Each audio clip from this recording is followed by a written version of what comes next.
Hello বন্ধুরা, আজকে চলে আসলাম নদীর ধারে। চুয়াডাঙ্গা জেলা যে মাথাভাঙ্গা নদী অবস্থিত সেই জায়গায় চলে আসলাম। আপনাদেরকে আজকে দেখাবো সুন্দর নদীটি।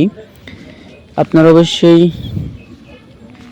ভিডিওটি সম্পূর্ণ দেখে যাবেন, আর এরকম নিত্য নতুন ভিডিও পেতে অবশ্যই চ্যানেলটি সাবস্ক্রাইব করে যাবেন। আচ্ছা, ভিডিওটি সম্পূর্ণ দেখে যান। ভালো লাগলে অবশ্যই লাইক কমেন্ট করবেন, আর কমেন্টে বলে যাবেন কাদের বাসার নিচে এরকম নদী অবস্থিত। এই নদীটি কিন্তু আমাদের বাসার নিচে অবস্থিত। অনেক সুন্দর একটি নদী। আসলে আজকে কিন্তু একটু মেঘ আবহাওয়াটা অনেক চমৎকার, অনেক সুন্দর লাগতেছে এই জায়গায়। আপনারা অবশ্যই চ্যানেলটি সাবস্ক্রাইব করে পাশে থাকবেন এরকম নিত্য নতুন ভিডিও পেতে।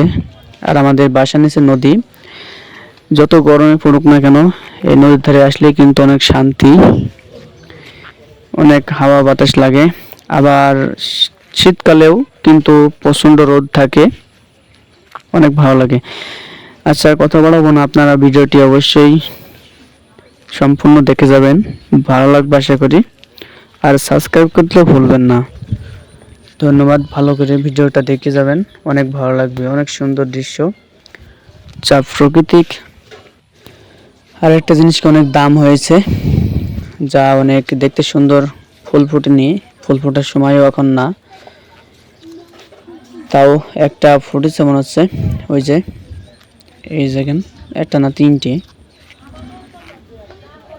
আর এই পানিতে কোনো স্রোত নাই, কারণ চুয়াডাঙ্গা জেলাতে সবলপুর গ্রামে সুইচ গেট উঠতেছে, এই জন্য পানিটি আটকায় আছে, এই জন্য পানির কোনো স্রোত নাই। আর প্রচুর শ্যাওলা, এত পরিমাণ শ্যাওলা যে পানিতে নামা যায় না, খুবই খারাপ অবস্থা।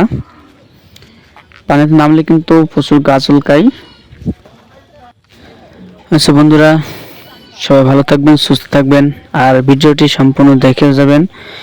ভালো লাগলে অবশ্যই লাইক কমেন্ট করবেন।